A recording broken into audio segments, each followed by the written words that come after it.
my mind to rest. Coromandels More FM, 9:37, with new music for the late Avicii featuring Aloe Black. The song is called SOS. Well, a lucky escape yesterday for Michelle and Andy as they were driving the kopu-hikuai up to Whitianga. I've got Andy on the line with me. You were driving, mate. What happened? Oh, look, Rick, not really the most planned start to the morning, to be fair, as we were heading up to Whitianga for the Stage 2 opening up there with the playground, etc. As we were driving up the kopu-hikuai, we were fully laden with all of our speaker equipment, and we had the barbecue trailer. So as you can imagine, we probably had a bit of weight on us too. And we're just minding our own business, driving up the kopu-hikuai about 3 kilometres up from the little roundabout on the Pairawa Kopu Road there. And someone came around the corner ahead of us, an oncoming vehicle. He started fishtailing and ended up right in front of us, and there was no time really to apply any brakes, so we went straight into the side of him.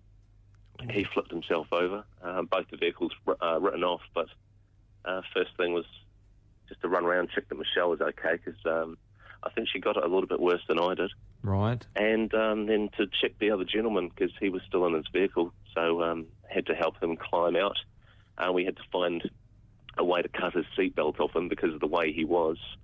It was lucky that we could walk away from it too, but we were taken to ED for checks and released after about 4 hours yesterday. So, I just can't commend those people enough, to be honest, the emergency services, and it was quite strange, Rick, to have to ring 111 and have my own fire crew turn up. So from the point of view of a accident victim, it was quite amazing to see them doing their thing. It was really quite amazing, yeah. So at the point of the crash, once you've sort of collected your thoughts and got your mind together, did your firefighter instinct kick in with what you had to do?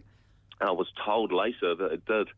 I didn't think about it, to be honest. I just was more concerned about everyone else. But I got a report later from some of the folk, and they said that I was running around like I had my yellow helmet on, because the ambulance officers were really cool, and they had to keep telling me to stay in the ambulance because I kept getting out to go and do things. Well, I guess that is kudos to the training that's given by fire emergency, because it is automatic, you know. I mean, you go along every Thursday night and do your training. People don't realise that that's what happens, that's why you do your training and why you're out till all hours. So it does kick in automatically. So you're not, as we say, cabbaging around when it happens. Oh, exactly, mate. You know, just to see the crew doing what they do, like you say, it's just a mark to Fire and Emergency New Zealand and the amazing training they give their people. So anyway, relatively uncomfortable night, but you know that's expected after an incident like that. Any of our roads, drive to the conditions. State Highway 25 is the worst one we've got, and you may have heard of the campaign Stay Alive in 25. Well, it's really something that people should be remembering. Right, I've got the other half of the dynamic duo on the line with me. Good morning, Michelle. How are you feeling? Well, more than us. Some would say the better half, actually, Rick. Don't you think? No, I couldn't possibly comment. You know, I was up at 5 o'clock this morning, and I went out to Tudor Bakery and had Eggs Benedict, and just went to the supermarket, and I've done my washing. Now, this is not usually me on a Sunday morning, so I think I've got a bit of euphoria after what happened yesterday, and it was a disappointment for us not to be in Whitianga because we were really looking forward to it. I've got to ask you, being in the passenger seat, what was going through your mind when it was all unfolding? Well, Rick, I've grown up on the Coromandel Peninsula, Hauraki District, Western Bay, so I know these roads, and I know the kopu-hikuai like the back of my hand, so I know that corner. And as soon as the other gentleman came around the corner, he wasn't speeding, and he, his back wheels went out, and I saw everything happen. Just the roads that we live on. It's like a lot of people have made comments that, drivers and this, that, and the other thing, but sometimes it's just an accident. So you spent a little bit of time at ED. Yeah, I did. Look, they're great staff there.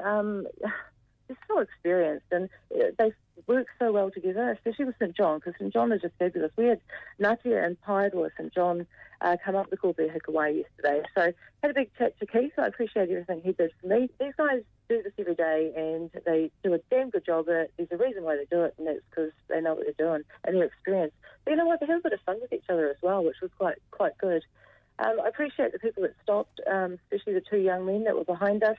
Hamish from Morrinsville, you're a sweetheart, listens to us as well. Coromandels More FM, and he knew exactly who we were.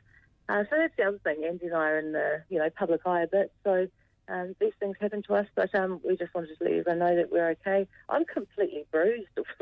I'm bruised in places I didn't know I had. There's bruises on bruises. I could play doing the dots just about. Well, you rest up for the rest of the day, and of course you're back in tomorrow morning.